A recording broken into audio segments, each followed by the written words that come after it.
Tiniyak ng LGU ang seguridad ng mga makikilahok sa nalalapit na kapistahan ng Batangas City. Alamin yan sa report ni Denise Abante.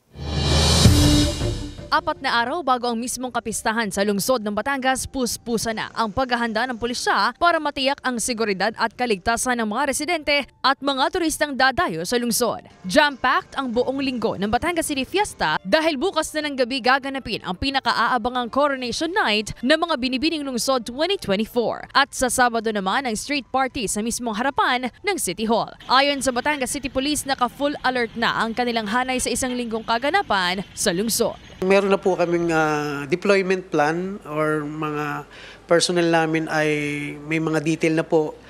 We sure na maximize yung aming security plan at full alert po kami ng time na yon. We see to it na ma-maximize po yung deployment ng mga personnel.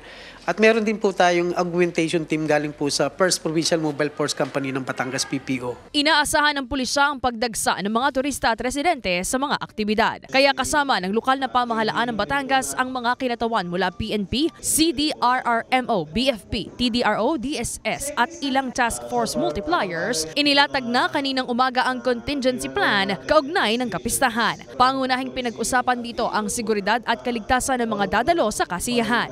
Umaasa raw silang walang maitatalang anumang insidente kagaya noong nakaraang taon.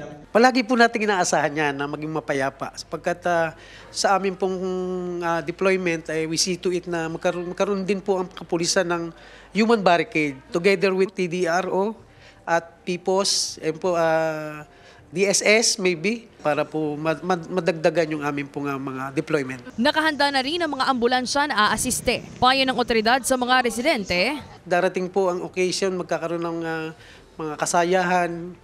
Visito ito sana, hindi may iwasan po yung uminom ng alak. Gawin lang po natin na maging maayos, hindi po natin lagay sa ulo, kundi sa tiyan lamang dahil diyan po nag-uumpisa ang munting kaguluhan kapag hindi po nagkaintindihan at dala nga po ng under influence of liquor. Kasama si J. R. Manjares, Denise Abante, Balitang Southern, Tagalog.